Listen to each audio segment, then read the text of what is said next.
Many scientists believe that we live in a stress culture. We work longer, live harder, and lead increasingly stressful lives. But what is stress, and what does it do to us?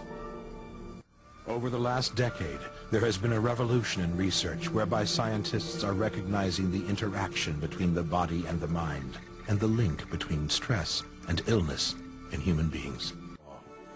What goes on in our minds produces huge physiological changes in our bodies. Our physiological stress response is absolutely adapted to protect us from danger.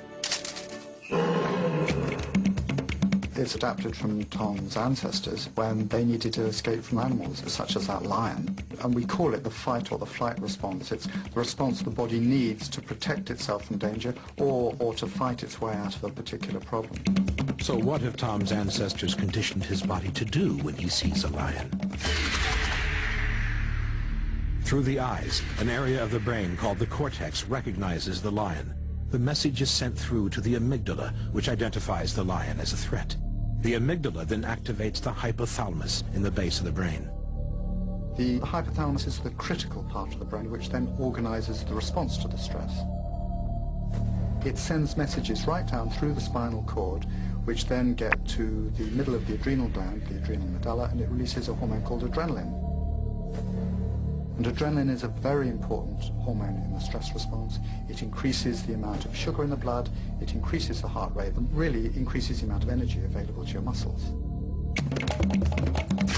But the hypothalamus also sends other messages to the pituitary gland, and from the pituitary, further messages go to the adrenal cortex, the outside of the adrenal gland, and this makes cortisol. And cortisol is the other key hormone which acts to put up your blood pressure and keep up your blood sugar, and again is a very important protective hormone in a stress situation.